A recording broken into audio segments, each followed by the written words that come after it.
Media అన్నలో మీరు కొంచెం gap ఇవ్వాలి, పబ్లిక్ దర్శనం కాకుండా ఆగిపోయింది. మీరు బ్రదర్ సెంటర్ లో గ్యాప్ ఇవ్వండి బ్రదర్.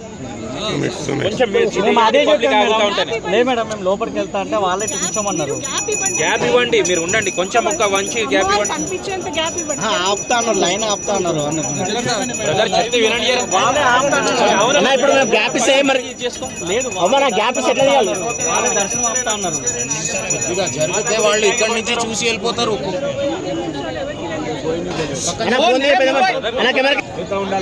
ఫోటో కెమెరా సెల్ఫీ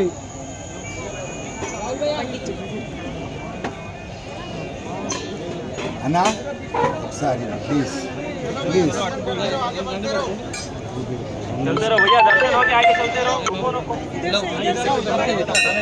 అన్నా అన్నా ఇమ్మన్నా నువ్వు నా స్క్రీన్లో పెట్టి నేనేం చేయాలి?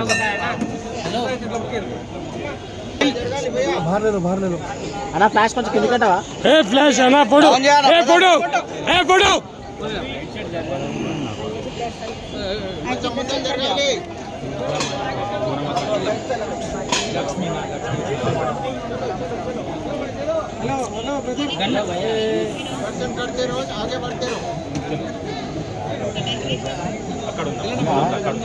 తమ్ముడు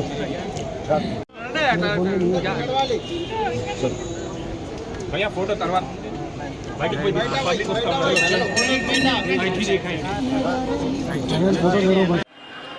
బోనాల ఉత్సవాలు పాతపట్నంలో ప్రత్యేకంగా నేను చార్మినార్ భాగ్యలక్ష్మి దేవాలయం యొక్క అమ్మవారిని దర్శించుకుని పూజలు చేసి ఈ పాతపట్నంతో పాటు తెలంగాణ ప్రజలకు శక్తినివ్వాలని నేను భాగ్యలక్ష్మి అమ్మవారితో ప్రార్థిస్తున్నాను. బోనాలు తెలంగాణకు చాలా ప్రత్యేకమైనది.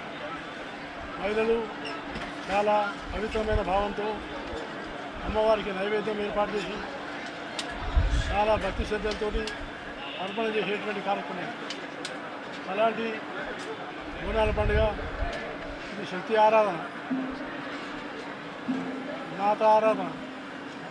అలాగే స్త్రీలను గౌరవించాలి, స్త్రీలను పవిత్రమైన భావంతో చూడాలి. స్త్రీలను ఏ రకమైనటువంటి అవమానం లేకుండా, హింసలకు గురి కాకుండా మహిళలకు రక్షణ కూడా కల్పించాలి. ఇది కేవలం ప్రభుత్వాల బాధ్యత కాదు, సమాజం యొక్క బాధ్యత. అందువల్ల తెలంగాణలో బోనాలు, బతుకమ్మ రెండు పండుగలు చాలా ప్రత్యేకమైన పండుగలు. రెండు కూడా మహిళలకు సంబంధించిన పండుగలే. కాబట్టి ఈ భాగ్యలక్ష్మి దేవాలయం అతి పురాతనమైన దేవాలయం.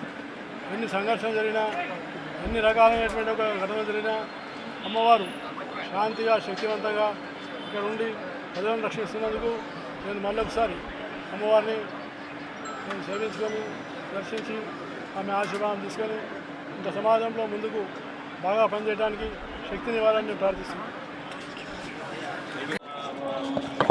అక్బర్ ఇచ్చిండు రేవంత్ రెడ్డి. ఓల్డ్ సిటీలో మీరు పోటీ చేయాలని రేవంత్ రెడ్డికి అక్బర్ ఆఫర్ ఇచ్చింది. ఆఫర్లు ఎలా చూస్తారు? ఇప్పుడు అంకుల్ పోయి అన్నకు వచ్చింది వచ్చి లెక్క. ఇంతకుముందు కేసీఆర్కి అంకుల్ అంకుల్ అని వేడు కదా, ఇప్పుడు అన్నదమ్ముడ సంబంధం వచ్చింది. ఇప్పుడు మొట్టదానికి ఏమన్నారు వీళ్ళు ఎంఏ పాటలు, వాళ్ళు గోడ మీద పిల్లలు ఇటు పడితే ఇటు దుంపుతారు, ఇటు పడితే ఇటు. అధికారులు ఇవ్వాలి ఉంటే వాళ్ళకు మోస్తారు. మొట్టదాకా కేసీఆర్ అంకుల్ చాలా మంచివాడు, ఇంద్రుడు చంద్రుడు అనే. ఇప్పుడు వీరికి తింటే కేసీఆర్ తిట్టాడు, కేసీఆర్ తింటారు ఇప్పుడు. ఇక మరి వీళ్ళు నెక్స్ట్ కాంగ్రెస్ పార్టీ పరిస్థితి అడిగారే. అంతకుముందు కాంగ్రెస్ పార్టీ తిట్టే బీఆర్ఎస్ కూడా ఎక్కిరు, బీఆర్ఎస్ గడిలోకి పోయారు. ఇప్పుడు మళ్ళీ బీఆర్ఎస్ గవర్నమెంట్ లేదు కదా, మళ్ళీ కాంగ్రెస్ గవర్నమెంట్ కదా. మరి అప్పుడు అక్బరుద్దీన్ వచ్చి ఏమనాలి? ఎస్, నా ఓల్డ్ సిటీని న్యూ సిటీగా మారుస్తా అంటే నేను దేనికైనా సిద్ధమన్నాను అన్నాడు. నా హాస్పిటల్ బాగా నడవాలి, నా వ్యాపారాలు మంచిగా జరగాలి, నేను చేసే కబ్జాలు బాగుండాలి, ఓట్స్లో కూడా ట్యాక్సులు కట్టద్దు, ట్యాక్సులు కట్టే ఆఫీసర్లు వస్తే కొట్టాలి, కొట్టిన ఎవరు కేసు పెట్టద్దు. 15 నిమిషాలు సమయం ఇస్తే ఇందులో నరికి చంపుతా అన్నటువంటి వ్యక్తిని తీసుకొచ్చి కొడంగల్లో పోటీ చేస్తా అంటే గెలుపు మీద అనేది దమ్ముంటే ఏమని చెప్పు. మేమందరం కూర్చొని నిర్ణయించుకొని, మా పార్టీని నిర్ణయించుకొని కొడంగల్లో గిట్లా అక్బరుద్దీన్ వచ్చి పోటీ చేస్తే డిపాజిట్ రాకుండా చేసే బాధ్యత మాది. ఖతర్నాక్ అభ్యర్థులు నిలబడతాం మేము. ఒక్కొక్క యువకుడు ఒక్కొక్క ఇంటికి ఇన్ఛార్జిగా వస్తాడు. మేము స్వచ్ఛందంగా వచ్చే పరిస్థితి తెలంగాణ రాష్ట్రంలో. ఒక్కొక్క యువకుడు కొడంగల్లో ఒక్కొక్క ఇంటికి ఇన్ఛార్జ్గా వచ్చి డిపాజిట్ రాకుండా చేస్తాం మేము. అంత చాతగాళ్ళు అయింది మేము అంటే వాళ్ళు పంచుకుంటే అయిపోతుంది అయింది. ఇలా కాంగ్రెస్ పార్టీ ప్రభుత్వం ఏం చేయాలి? అంతకుముందు ఓవైసీ అక్బరుద్దీన్ చేసిన వ్యాఖ్యలు వాస్తవము మీడియా కూడా చూపెట్టింది.